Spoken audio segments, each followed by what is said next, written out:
Salam dostlar. Bugün dostum Eminlə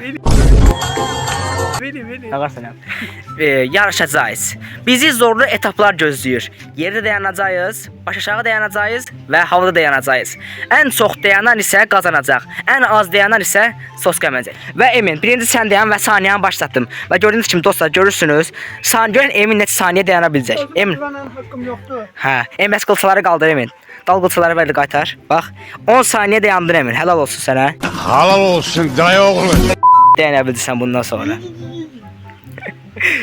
Qılçalar Emin bax. Əgər torpağa dəysə var, uduzmuş sayılırsan ha. Uduzma, bəs qaldır yuxarı. Mən nə var elə udmağa da bax. Qəşəng. 40 saniyə getdi. Dayana bilərəm səncə mən? Səncə mən dayana bilərəm 1 dəqiqə? Əymə. Qəşəng 1 dəqiqə oldu. Səncə mən dayana bilərəm 1 dəqiqə? Ne bileyim abi.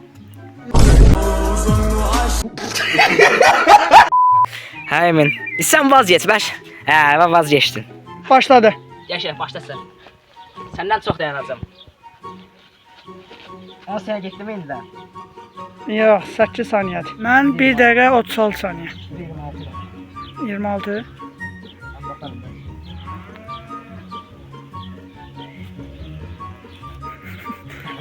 Azık versen mi? Sən getdi mi? Dostlar bak gördüğünüz gibi Ümit 1.40 saniyelerdir. Emin başlattım. Bax, 1 saniyə, 2 saniyə. Görəçliyə deyə biləcəm. Hə Emin. Elim sürüntülü. Var axırda. Ha, soska. Hələn varsa soska axırda. Son 42. O, deyirəm bir gözməzdi neysən. 2 dəqiqə saxladım. Baxın dostlar, son 51 saniyə. Aktif sürüşdəki deyil mi? Dayanmaq olmur. Allah gördün zulüm çektim hemen. 2 saniyə olmuşdu. 13 saniye. Hangi? Kaç saniye dayandı lan?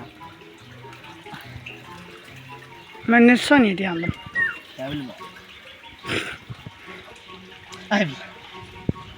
Allah dayanmaq çətindir Allah. Eminətlər dayansa onu təbrik edirəm. İndi keçək obisi cəzamıza. Obisi videomuza, şeyimizə. Dostlar, indi Eminin bizə demək istədikləri şeylər var. Bir dəqiqə gözləyin. Yani dostlar üzülürsen rekorlarında problem var. Ümit başlayacak. 2-1 Ümit'in xeyrinə. Belə ki dostlar, yəni mən dayanmam gərək yoxdur. Emin usta çıxanmadığı üçün də direkt olaraq mən qazanmış sayılıram. Onda Emin sos qəməcək. Allah Emin, qardaşım, dayan. Baxın dostlar sos qoyun. Al Em. Qoy ağza. Da yeməlisən, hə qardaşım, unutursan.